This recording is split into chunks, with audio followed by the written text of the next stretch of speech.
नाम भैया हम अपन लोग के छोट भाई सुकुल सौरिया तो अपन लोग कैसन मानी। उम्मीद करता नहीं कि बहुत बढ़िया होखे। आई आज दशहरा चढ़ गल बा तो रउआ लोगिन काजर लगा के घूमे ना तो डाइन टोना मार दी टक टक। ठीक बा तो आई कुछ बातचीत करल जा बाबा मजनू से कुछ रउआ लोग बतियाई बोली।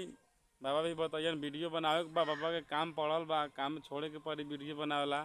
तो वो लोग नहीं सही दुलार प्यार दी सुकुल सौरिया बाबा मजनू के तो कुछ बात करी बाबा मजनू से।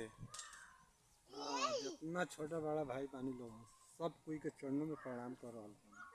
देखी ये समय तक मिलत नहीं थे रउआ लोगन के कॉमेडी हो चाहे वीडियो बनावे के, लेकिन फिर भी ना बना के ना छोड़ल जाए तो रउआ लोगन से रउआ लोगन के कृपा से सब्सक्राइब तनी बाबा मजनू के देखी, बाबू सुकुल सौरिया के चैनल पर देखी, बाबा मजनू टीम पर जाके देखी वीडियो कॉमेडियो तनका दुलार प्यार देम लोगन तो बाबा मजनू का दिल बहुत खुश है। ऐसे कि रउआ लोगन के चलते हमार तो बुखार से बेचैन बानी, बुखार लाग गइल बा। रउआ लोगन के दुलार प्यार देम लोगन तो आगे बढ़म से हमनी काम छोड़ के ये बेर फिर वीडियो भी बनावे के बाद देखी कितना परेशान में बानी, बुखार लाग गइल बा।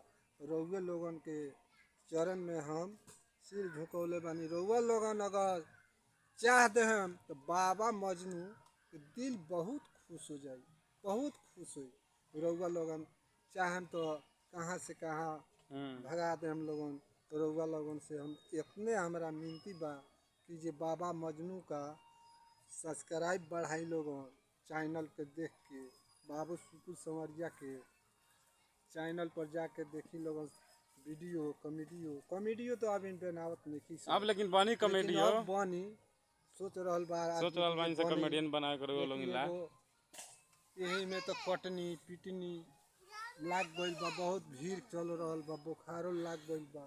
एगो बेरी बीने में 5 दिन लाग गइल बा, एमे बुखार लाग गइल बा। रउआ लोगन कृपा करी सब्सक्राइब बढ़ाई कि जे बाबा मजनू का। तो नमस्ते प्रणाम भैया, अगले वीडियो में मिलते हैं। जय जय राम।